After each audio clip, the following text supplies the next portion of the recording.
আসসালামু আলাইকুম। আজ আপনাদের সামনে উপস্থিত হয়েছি এক অতি তাৎপর্যপূর্ণ, ঐতিহাসিক ও ভবিষ্যৎ নির্ধারক মুহূর্তে। আর মাত্র একদিন পরেই সারা দেশে অনুষ্ঠিত হবে ত্রয়োদশ জাতীয় সংসদ নির্বাচন এবং তার সাথে জুলাই জাতীয় সনদের উপর গণভোট।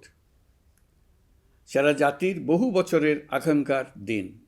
আমি গভীর শ্রদ্ধা ও বিনম্রতার সঙ্গে স্মরণ করছি মহান মুক্তিযুদ্ধ ও জুলাই গণঅভ্যুত্থানের সকল শহীদকে, যাদের রক্তের বিনিময়ে আমরা বাংলাদেশ পেয়েছি এবং স্বৈরাচার বিরোধী দীর্ঘ লড়াই সংগ্রামের সাফল্যের পর আজ আবার গণতান্ত্রিক উত্তরণের যুগ সন্ধিক্ষণে দাঁড়িয়ে আছি।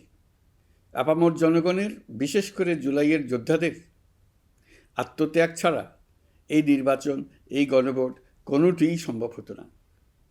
সমগ্র জাতি তাই তাদের কাছে চিরঋণী।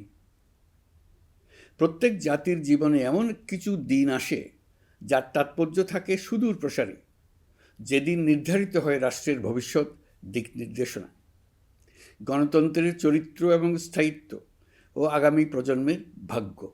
আগামী পরশু ঠিক তেমনি একটা দিন, যেদিন দুটি ভোট অনুষ্ঠিত হতে যাচ্ছে। আমরা সবাই মিলে নতুন সরকার গঠনের নির্বাচন করব এবং পাশাপাশি গণভোটের মাধ্যমে আমাদের প্রাণপ্রিয় বাংলাদেশ রাষ্ট্রের ভবিষ্যৎ কাঠামো নির্ধারণ করব।